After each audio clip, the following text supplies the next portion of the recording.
যারা আবার দিল্লির রাজনীতি ফিরে নিয়ে আসতে চায় তাদের বিরুদ্ধে আমাদের সতর্ক থাকতে হবে। এই কালচারাল ফেসিস্টদের বিরুদ্ধে আমাদের সিদ্ধান্তে আসতে হবে। গত 16 বছরের তার অবৈধ শাসনকে বৈধতা দিয়েছিল এবং সকল হত্যাকাণ্ড, আয়নাগর, নির্যাতন, নিষ্পেষণ, বিমানবীকরণ সবকিছুকে বৈধতা দিয়েছিল।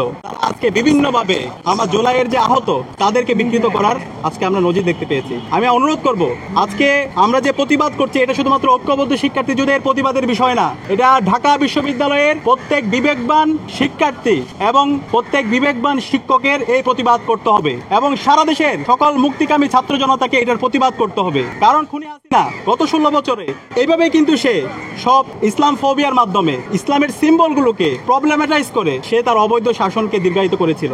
আমি অনুরোধ করব, ডাকসুতে আমরা যারা বিভিন্ন প্রার্থীরা আছি, সকল ইন্ডিপেন্ডেন্ট প্রার্থী, ছাত্র সংগঠন আমরা যারা আছি, আমাদের সবাই এই কনসেনসাসে আসতে হবে। এই কালচারাল ফেসিস্টদের বিরুদ্ধে আমাদের সিদ্ধান্তে আসতে হবে। যারা বাংলাদেশে আবার শাহবাগের রাজনীতি ফিরে নিয়ে আসতে চায়, যারা আবার দিল্লির রাজনীতি এখানে ফিরে নিয়ে আসতে চায়, যারা আবার আমাদের এখানে যে হচ্ছে চারুকলা ভার্সেস ঐক্যবদ্ধ শিক্ষার্থী জোট এভাবে হচ্ছে বিভিন্নভাবে তারা দায় দিয়ে রাজনীতি করতে চায়, তাদের বিরুদ্ধে আমাদের সতর্ক থাকতে হবে। যারা আজকে কাজটা করেছে তাদেরকে আইডেন্টিফাই করে কারা এটার সাথে জড়িত সেটাকে বের করে নিয়ে আসেন। কিন্তু এটা না করে আমরা দেখতে পাচ্ছি বিভিন্নভাবে হচ্ছে ফ্রেমিং এর রাজনীতি, যেটা আগে ফেসিবাদী যে সাংবাদিকতা, অপসাংবাদিকতা বলে আমরা যেটা দেখতাম, সেই ধরনের আমরা হচ্ছে অ্যাক্টিভিটি দেখতে পেয়েছি। আমরা মিডিয়াকে অনুরোধ করব, যারা এই সমস্ত ঘটনার সাথে জড়িত আছে তাদেরকে বের করে তাদেরকে আপনারা হচ্ছে শাস্তি আওতা আনতে আপনারা সহযোগিতা করেন। এবং ইতিমধ্যে চারুকলার বিভিন্ন শিক্ষার্থী ভাই বোনরা আমাদের সাথে যোগাযোগ করেছে, তারা এই ঘটনার নিন্দা জানিয়েছে। এখানেও কয়েকজন এসেছিল।